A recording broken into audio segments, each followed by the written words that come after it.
गुजरात के एक छोटे से गांव में एक पुराना वीरान किला था। लोग कहते थे कि वहां एक वेताल का वास है जो सैकड़ों सालों से कैद है। रात होते ही उस किले से अजीब चीखें सुनाई देती थीं और जो भी वहां गया वो वापस नहीं लौटा। राहुल, एक युवा इतिहासकार, इन कहानियों को महज अंधविश्वास मानता था। वह इस रहस्य को सुलझाने के लिए अपने कैमरे और किताबों के साथ किले की ओर निकल पड़ा। गांव वालों ने उसे बहुत समझाया, लेकिन वह नहीं माना। किले के अंदर घुसते ही राहुल को एक अजीब सी ठंड महसूस हुई। दीवारों पर जले हुए हाथों के निशान थे और हर कोने में धूल जमी थी।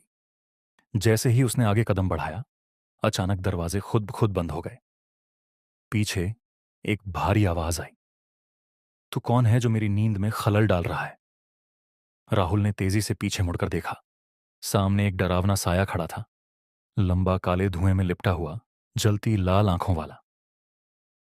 मैं बस ये जानना चाहता हूं कि तुम कौन हो? राहुल ने कांपती आवाज में पूछा।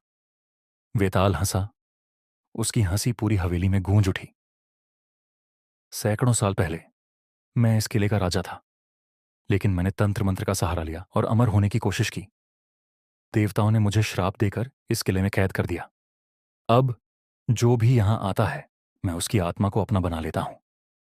राहुल डर से पसीने पसीने हो गया।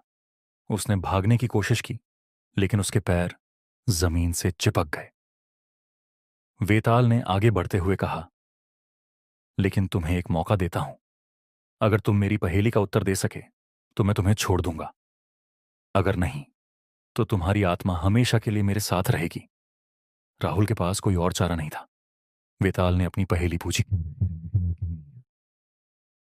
ऐसी कौन सी चीज है जो जितनी बांटी जाती है उतनी ही बढ़ती जाती है? राहुल ने कुछ देर सोचा और फिर जवाब दिया, ज्ञान। वेताल की आंखें अचानक नीली हो गईं। वह जोर से चिल्लाया और गुस्से में किले की दीवारों से टकराने लगा। तू बच गया मनुष्य, लेकिन यह श्राप हमेशा रहेगा। मैं फिर लौटूंगा। अचानक दरवाजे खुल गए और राहुल किसी तरह किले से भाग निकला। उसने गांव वालों को पूरी घटना सुनाई, लेकिन किसी ने भी दोबारा किले की ओर जाने की हिम्मत नहीं की। आज भी किले से रात के समय अजीब आवाजें आती हैं।